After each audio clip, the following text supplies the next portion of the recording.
నమస్తే, welcome to GTV news. My name is Swapna. సుఫారీ గ్యాంగ్కు చెందిన 5 వ్యక్తులు గత 3 రోజుల క్రితం రిటైర్డ్ ఎంపీడీఓ రామకృష్ణయ్యను కారులో వెళ్తుండగా కిడ్నాప్ చేసి దారుణంగా హత్య చేసి క్వారీ నీటిగుండంలో పడవేసి వెళ్లడం జరిగిందని బచ్చన్నపేట మరియు టాస్క్ ఫోర్స్ పోలీసులు సంయుక్తంగా అరెస్ట్ చేయగా మిగతా 2 పరారీలో ఉన్నారని, హత్యకు ప్రధాన కారణం భూ తగాదాలే అని సిపి రంగనాథ్ ఈ రోజు నిర్వహించిన ప్రెస్ మీట్లో తెలియజేశారు. మీడియా మిత్రులందరూ కూడా నమస్కారం. మన రిటైర్డ్ ఎంపీడీఓ నల్లా రామకృష్ణయ్య, ఈయనకు సంబంధించినటువంటి ఈయన పోచనపేట గ్రామం, బచ్చన్నపేట మండలం. దీనికి సంబంధించి ఈరోజు ఈ ప్రెస్ మీట్ పెడుతుంది. ఇతన్ని హత్య చేయించినటువంటిది వాళ్ళని ఇప్పుడు మనం మీ ముందు ప్రవేశపెట్టిన వాళ్ళలో ఉన్నారు. గురుబోయిన అంజయ్య, ఇతను గోపాల్ నగర్, బచ్చన్నపేట మండల్, జనగాం డిస్ట్రిక్ట్. సో ఇతని భార్య వచ్చేసి జెడ్పీటీసీగా ఉన్నది అక్కడ బచ్చన్నపేట మండలం. నెక్స్ట్ డోలకొండ శ్రీకాంత్, ఇతను కూడా బచ్చన్నపేట నివాసి. మీ ముందు అతను కూడా ఉన్నాడు. సో నెక్స్ట్ తర్వాత శివరాత్రి భాష అలియాస్ భాస్కర్. ఈ ముగ్గురు ఇప్పుడు మేము అరెస్ట్ చేయడం జరిగింది మర్డర్ కేసులో సంబంధించిన దీంట్లో. కిడ్నాప్ తర్వాత మర్డర్, దీనికి ఇది సుపారీ కిల్లింగ్గా మనకంటే ఒక కిరాయి దీంతో జరిగినటువంటి కిరాయి వాళ్ళని ఎంగేజ్ చేసి ఈ గోరబోయిన అంజయ్య ఇతను ఈ మర్డర్ చేయించడం అనేది జరిగింది. దీనికి ఇంకా మనకి 2 దండుగుల తిరుపతి, నెక్స్ట్ దండుగుల రాజు, వీళ్ళిద్దరు కూడా ఉన్నారు. వాళ్ళని కూడా అరెస్ట్ చేస్తాము. త్వరలో అరెస్ట్ చేసి వాళ్ళని కూడా రిమాండ్కి తరలించడం జరుగుతుంది. ఇప్పుడు అంటే మొత్తం చేపించింది గోరబోయిన అంజయ్య, చేసింది 4 కిరాయి హంతకులు. సో దాంట్లో 2ని అరెస్ట్ చేశాము. ఇంకొక 2 కూడా వాళ్ళని కూడా అరెస్ట్ చేసి త్వరలో వాళ్ళు కూడా రిమాండ్కి తరలించడం జరుగుతుంది. రైట్. సో దీనికి సంబంధించింది కూడా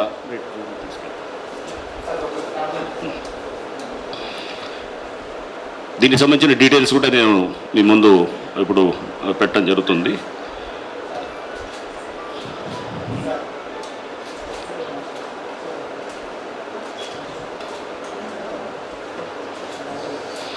రైట్. దీనికి సంబంధించిన డీటెయిల్స్ వచ్చేసి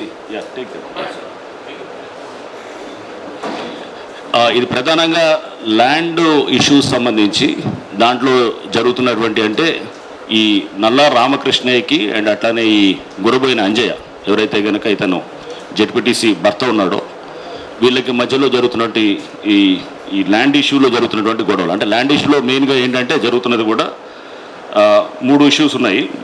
ఆ 3 ఇష్యూస్ కూడా నేను చెప్తాను. సర్వే నెంబర్ 174, ఈ సర్వే నెంబర్ 174లో ఒక 8.5 ఎకరాలు ఈ ల్యాండు. దీనికి సంబంధించిన దాంట్లో ఇది ఈ ఎవరైతే కనుక ఇప్పుడు అంజయ్య ఉన్నాడో, అంజయ్య వాళ్ళకి ఒరిజినల్గా ఎప్పుడో 40-50 ఏళ్ల క్రితమే, వాళ్ళు 1970 ఆ టైంలోనే వీళ్ళకి అసైన్ ల్యాండ్ ఉంటుంది 1 ఎకరా. అయితే ఆ పక్కన ఉన్నటువంటి పాలోళ్ళ దగ్గర తక్కినంతా కూడా సేకరించడం జరుగుతుందన్నమాట. తక్కిన పాలోళ్ళ దగ్గర నుంచి కూడా అసైన్ ల్యాండ్ సేకరించడం, వాళ్ళందరి దగ్గర కొని ఈ అసైన్ ల్యాండ్ ఇతని ఏమో అసైన్ ల్యాండ్ను తీసుకొని పాత ఎప్పుడో అంటే 1970s, ఇతని గతంలో కూడా టీడీపీలో ఉన్నప్పుడు కూడా అక్కడ ఎంపీటీసీగా పనిచేసినాడు.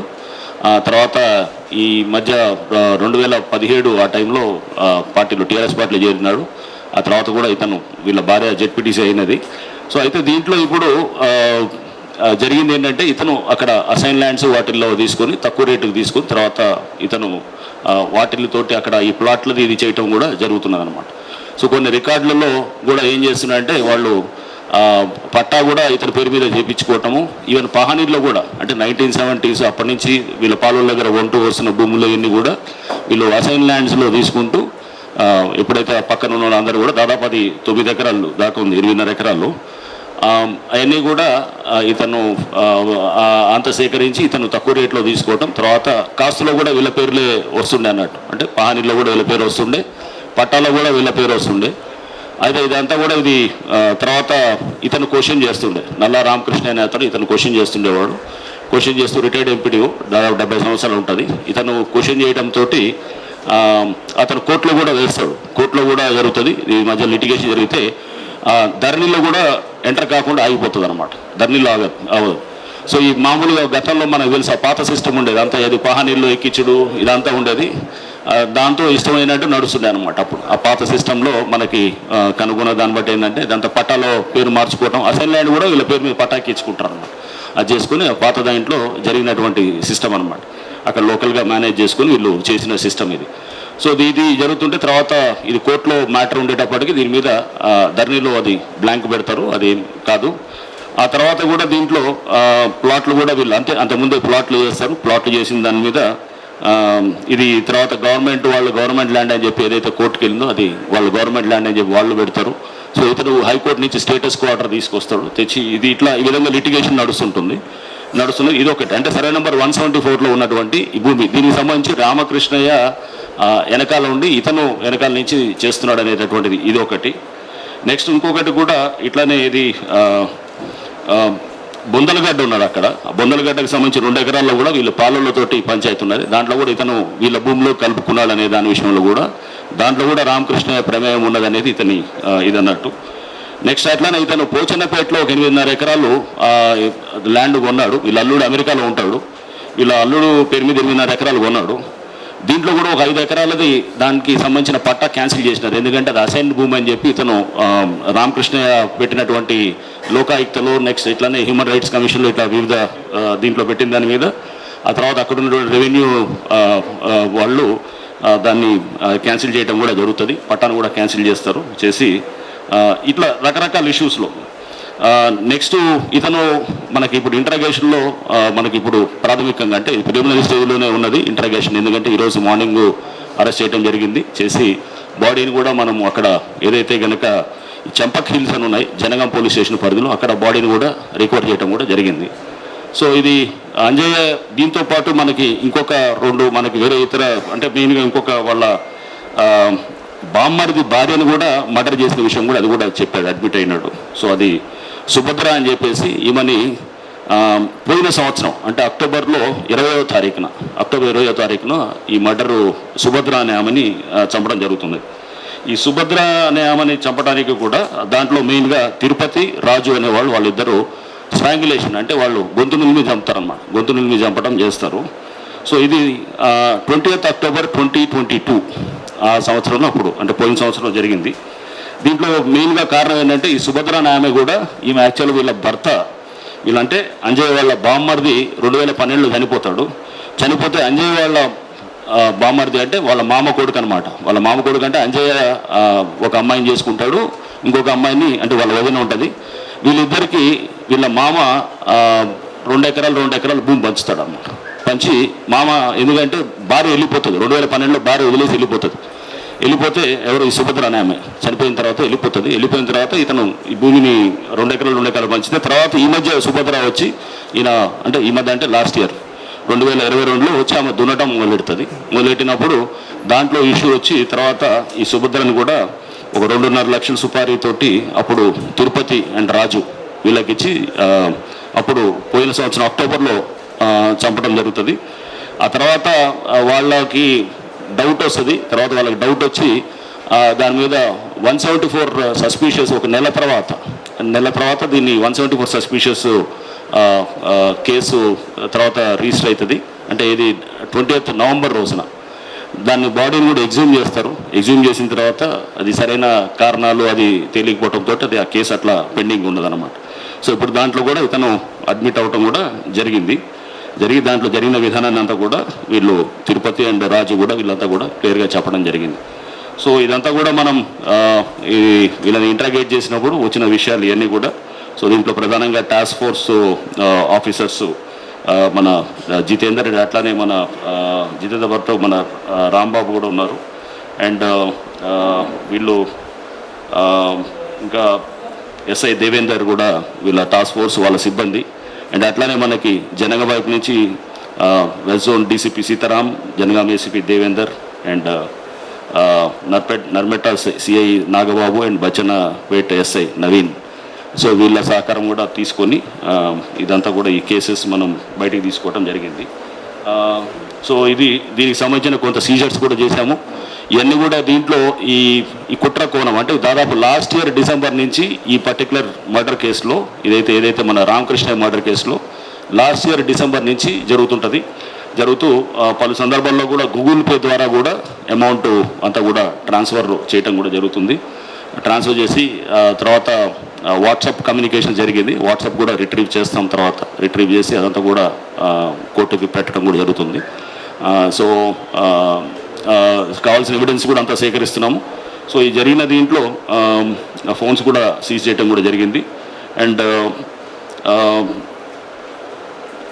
ఇదే కాకుండా ఇంకా మనకి అంతకుముందు లాస్ట్ ఇయర్ కూడా వీళ్ళు ఒకటి ఇతన్ని ఏది రోడ్ యాక్సిడెంట్ ద్వారా చంపడానికి ప్రయత్నం చేశారనేది కూడా ఉన్నది.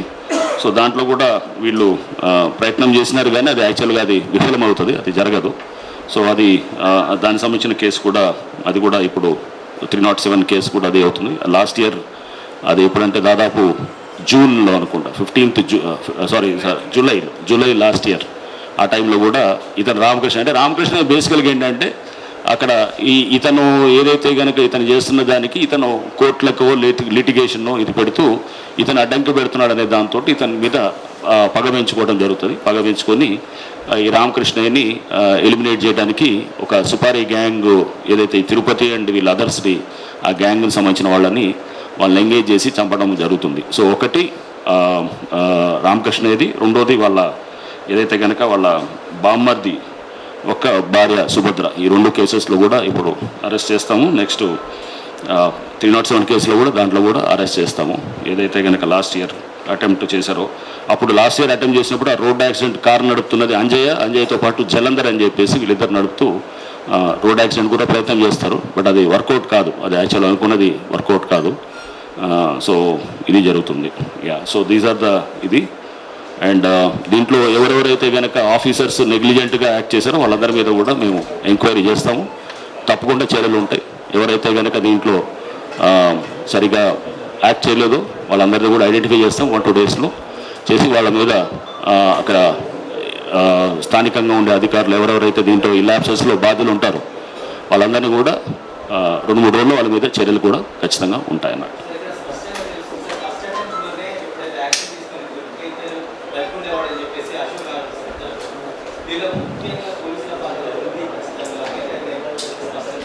నేను ఇప్పుడు అదే కదా నేను చెప్పేది, పోలీసుల్లో పాత్ర అంటే నెగ్లిజెంట్గా ఉంటాం అంటే వాళ్ళకి ఇదంతా ఈ రహస్యంగా జరుగుతుంది. కుట్ర కోణం కానీ ఇదంతా కూడా రహస్యంగా జరుగుతుంది, బహిరంగంగా చేసేది ఉండదు. బట్ నెగ్లిజెంట్గా అంటే సపోజ్ ఒక యాక్సిడెంట్ కేసు రిజిస్టర్ చేయకుండా, లేకపోతే అది యాక్సిడెంట్ కేసును రిజిస్టర్ చేశారు, 337 చేసినారు. బట్ దాంట్లో ఇంకొంచెం లోతుగా పోతే కనుక బహుశా ఇవన్నీ వచ్చేదేమో. అండ్ అట్లానే ఇది 174 సస్పీషియస్ కూడా చేశారు. ఇది తర్వాత ఫస్ట్ వాళ్ళు అసలు కేసే వద్దన్నారు ఫస్ట్ చేసినప్పుడు, ఇది అక్టోబర్లో చేసినప్పుడు, 20th అక్టోబర్ చనిపోయినప్పుడు, సుభద్ర చనిపోయినప్పుడు.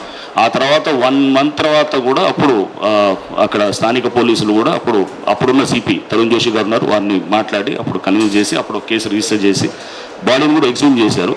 ఆ కేసు అట్లా ఉన్నది. ఇప్పుడు దాంట్లో 302 ఆల్టర్ చేస్తాం ఇప్పుడు.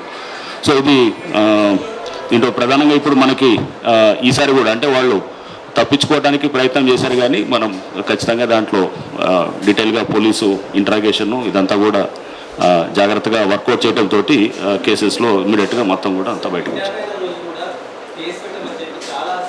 అవును, నేను అదే చెప్పినాను ఇప్పుడు దీంట్లో ఎన్ని కూడా ఉన్నాయి, ల్యాబ్సెస్ ఉన్నాయనే వాటిని కూడా తప్పకుండా సంబంధించిన అధికారులు ఎవరిని కూడా స్పేర్ చేయం. రాజకీయం లేదు దీంట్లో. సో దీంట్లో ఒకటి ఇది బయట కూడా కొంత ఏంటంటే అక్కడ ఎవరు స్థానిక ఎమ్మెల్యే ఇది అని చెప్పి ఇదంతా ఇస్తున్నారు, అదేం లేదు. దీంట్లో కేవలం ఏంటంటే ఇతన్ని హెరాస్ చేస్తున్నాడు అనేది ఇతనికి పెట్టుకుంది వ్యక్తిగతం. సో వ్యక్తిగతం కొంచెం లోకల్గా అతనికి డెఫినెట్గా కొంత పవర్ ఉంటుంది, జెడ్పీటీసీ భర్తగా పవర్ ఉంటుంది కాబట్టి ఆ పవర్ తోటి ఇతను అక్కడ బహుశా ఇతని మీద పోలీసు తీవ్రమైన చర్యలు తీసుకోవడానికి రాకుండా ఉండేదానికి ఇతను అట్లా ఉండేదే తప్ప కానీ బట్ ఎక్కడ కూడా దీంట్లో వేరే ఇతర ఇది ఏమీ లేదు. డైరెక్ట్ ఇది అంజయ్య వర్సెస్ రామకృష్ణయ్య అనేటటువంటిది ఇది మనకి వచ్చినటువంటి దీంట్లో అనమాట. అది నేను చెప్పేది. ఇప్పుడు అతను లోకల్గా స్థానికంగా జెడ్పీటీసీ భర్త అతను, అందుకోసమే అక్కడ కొంత పోలీసులు ఎవరైతే ఇప్పుడు నెగ్లిజెంట్గా బిహేవ్ చేశారు అంటే ఎవరైతే కనుక యాక్ట్ చేయలేదో అటువంటి వాళ్ళ మీదే చర్యలు తప్పకుండా ఉంటాయన్నమాట. అది ఇది మనకి ఇప్పుడు అది కూడా ఇంకా ఎంక్వైరీ చేస్తాము. సో ఒకసారి మనకి తిరుపతి అండ్ వీళ్ళని కూడా మనం అరెస్ట్ చేసే క్రమంలో ఇవన్నీ కూడా విషయాలు బయటకు వస్తాయి. సో ఇంకెక్కడెక్కడైనా చేశారనేది కూడా తీసుకొని కొంచెం డీటెయిల్గా పోతాం. ఈ కేసెస్ కూడా ఎందుకంటే మాకున్న టైం చాలా తక్కువ. యాక్చువల్గా ఈరోజు మార్నింగ్ ఇది చేసి మనకి టైంలోనే ఇదంతా కూడా చేసి మన బాడీని అక్కడికి వెళ్ళి అక్కడ రిట్రీవ్ చేసి ఈ బాడీని ఆ రోజు చంపింది కూడా మనం చూస్తే కనుక ఇది రామకృష్ణయ్యని ఆ రోజు వీళ్ళు యాక్చువల్గా ఏంటంటే వీళ్ళు ఎవరు ఈ నలుగురు ఈ మన ఎవరంటే తిరుపతితో పాటు రాజు, దండుగుల రాజు అండ్ శ్రీకాంత్ అండ్ భాష అంటే భాష అలియాస్ భాస్కర్, ఈ నలుగురు కూడా కారులో ఒక కార్ని కిరాయికి తీసుకుంటారు. కిరాయికి తీసుకొని 15వ తారీఖు ఆ మర్డర్ జరిగిన విధానం కూడా చెప్తున్నాను. అంటే ఆ రోజు కారు కిరాయికి తీసుకొని ఇతను వడ్డెర కులస్తుడు ఎవరు మన ఇతను వీళ్ళందరూ కూడా ఎవరు మన తిరుపతి అండ్ తక్కిన వీళ్ళందరూ కూడా. సో ఇతను గతంలో క్వారీలో పనిచేసిన అనుభవం కూడా ఉంటుంది.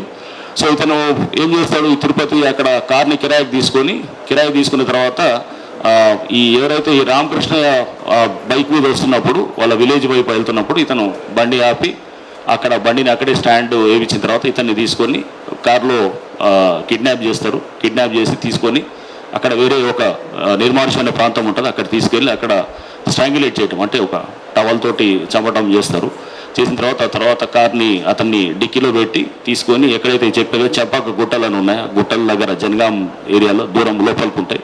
అలా ఇంతకుముందు అక్కడ క్వారీ పని చేసినాడు ఇక్కడ. సో నువ్వు అక్కడికి వెళ్ళి అక్కడ దాంట్లో బాడీని ఒక చిన్న పడులు లెక్క ఉంటుంది, అంటే వాటర్ అది ఉంటుంది, దాంట్లో పడేస్తాడు అన్నాడు. పడేసి మళ్ళీ వచ్చి తర్వాత కాల్ చేస్తాడు కూడా ఎవరికి ఇతను అంజయ్ కూడా కాల్ చేసి చెప్తాడు ఇట్లా ఇది చేసిన పని అయిపోయిందని కూడా చెప్తాడు. దీనికి మొత్తం 8 లక్షల సుపారీ దానికి ఒప్పుకోవడం జరుగుతుంది. 2 లక్షల దాకా పేమెంట్ కూడా జరుగుతుంది అన్నమాట. సో ఇది జరిగింది ఈ ఫస్ట్ దాంట్లో. అంటే రామకృష్ణ క్యారెక్టర్ ఇది సార్, అంటే ఈయన చేసేటువంటి ఎలిగేషన్లో వాస్తవాలు ఉంటాయా లేకుంటే ఆయన ఇట్లనే వేధించడం అట్లా అంటే రామకృష్ణ ఏం చేస్తారంటే వీళ్ళందరూ అసైన్ ల్యాండ్ ఉంటుంది, అసైన్ ల్యాండ్ ఉన్నది. సో రామకృష్ణ ఏంటంటే ఆర్టీఐ యాక్టివిస్టు, కొంత హ్యూమన్ రైట్స్ కమిషన్ వాటి కూడా అప్రోచ్ అవుతుంటాడు. వీళ్ళందరూ అసైన్ ల్యాండ్స్ అంటే ఇతను అసైన్ ల్యాండ్స్ కొనటం చేయకూడదు, ఇతను చేస్తుండే దాన్ని ఇతను అడ్డుపడి చట్టపరంగా దానికి అడ్డాలు వేస్తూ చేస్తున్నాడు. అది ఇతనికి లోపల కాస్త అది ఉన్నదన్నమాట, హార్ట్ బర్న్ అనేది ఉన్నదన్నట్టు. ఉన్నది కదా ఇది, అంటే ఇప్పుడు ఈ వీటిలో అయితే ఇది అసైన్ ల్యాండ్ అనేది ఉన్నది. సో అసైన్ ల్యాండ్ కాకపోతే 40,000 50,000 నుంచి జరుగుతున్నది. సో ఇప్పుడు జనరల్గా జరిగేది అసైన్ ల్యాండ్స్ చాలామంది కూడా ఇట్లా కొంటలు చేస్తుంటారు. సో అది అతను నార్మల్గా తీసుకోవడం జరిగింది. ఎవరు ఈ అంజయ్ అనేవాడు అది నార్మలే కదా, ఇది అసైన్ ల్యాండ్లో కొంటారు చేస్తుంటారు అనేది. సో బట్ ఇతను ఏంటంటే టెక్నికాలిటీస్ మీద ఇతను క్వశ్చన్ చేయడం చేస్తుండే అన్నాడు. For more updates, please keep watching and don't forget to subscribe GTV TS.